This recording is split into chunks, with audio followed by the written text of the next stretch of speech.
Hi hello namaste, welcome to my YouTube channel. ಇವತ್ತಿನ recipe kebab ಮಾಡೋದು ಹೇಗೆ ಅಂತ ನೋಡ್ಕೊಳ್ಳೋಣ ಬನ್ನಿ. ನಾನಿಲ್ಲಿ 1 kg ಚಿಕನ್ ತೊಗೊಂಡಿದ್ದೀನಿ, ವಾಶ್ ಮಾಡಿ ಎತ್ತಿಟ್ಕೊಂಡಿದ್ದೀನಿ. ಹಾಗೆಯೇ ಕಬಾಬ್ ಪೌಡರ್ನ ಹಾಕ್ಕೊಂಡಿದ್ದೀನಿ. ಮತ್ತು ಇದಕ್ಕೆ ಶುಂಠಿ ಬೆಳ್ಳುಳ್ಳಿ ಪೇಸ್ಟ್ ಹಾಕ್ತಾಯಿದ್ದೀನಿ. ಹಾಗೆಯೇ ಮೊಟ್ಟೆ ಒಡೆದು ಹಾಕ್ತಾಯಿದ್ದೀನಿ.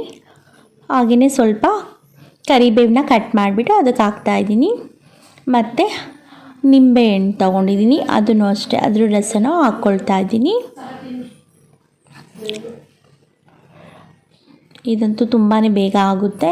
ಕರಿಬೇವನ್ನ ಈ ಥರ ಸಣ್ಣದಾಗಿ ಕಟ್ ಮಾಡಿ ಹಾಕೋದ್ರಿಂದ ಕಬಾಬ್ ಇನ್ನೂ ತುಂಬಾ ಟೇಸ್ಟ್ ಆಗಿರುತ್ತೆ. ಮತ್ತು ನಿಂಬೆಹಣ್ಣು ಅಷ್ಟೇ, ನಿಂಬೆಹಣ್ಣು ಹಾಕೋದ್ರಿಂದನೂ ಅಷ್ಟೇ ತುಂಬ ಟೇಸ್ಟಿಯಾಗಿರುತ್ತೆ. ಈ ಮೆಥಡಲ್ಲಿ ನೀವು ಒಂದು ಸಲ ಟ್ರೈ ಮಾಡಿ, ಹಾಗೆಯೇ ಬೇಗನೂ ಆಗುತ್ತೆ. ಹಾಗೆಯೇ ಇದನ್ನು ಚೆನ್ನಾಗಿ ಮಿಕ್ಸ್ ಮಾಡ್ಕೊತಾ ಇದ್ದೀನಿ. ನಾನು ಚೆನ್ನಾಗಿ ಕಲಿಸ್ಬಿಟ್ಟು 1 hour ಫ್ರಿಜ್ಜಿಗೆ ಎತ್ತಿಡ್ತೀನಿ. ನೋಡಿ ಇಷ್ಟು ಕಲಿಸ್ಕೊಂಡಿದ್ದೀನಿ. ಈಗ ಫ್ರಿಜ್ಜಿಗೆ ಎತ್ತಿಡ್ತೀನಿ. ಮುಚ್ಚಳ ಮುಚ್ಚಿ ಈಗ ಫ್ರಿಜ್ಜಿಂದ ತೆಗ್ದಿದ್ದೀನಿ. ಇದನ್ನು ಎಣ್ಣೆ ಬಿಸಿ ಮಾಡ್ಕೊಳ್ಳೋಕ್ಕೆ ಇಟ್ಟಿದ್ದೀನಿ.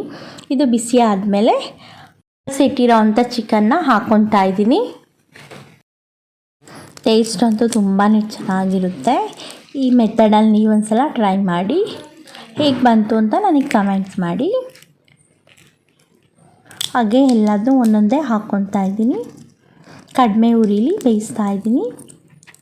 ಕಡಿಮೆ ಉರಿ ಇಟ್ಕೊಂಡ್ರೆ ಒಳಗಡೆ ಎಲ್ಲ ಚೆನ್ನಾಗಿ ಬೇಯುತ್ತೆ.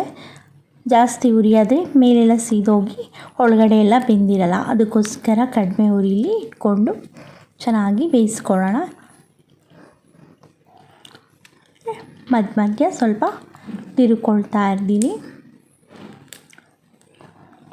ನೋಡಿ ಈಗ ಅರ್ಧ ಬೆಂದಿದೆ.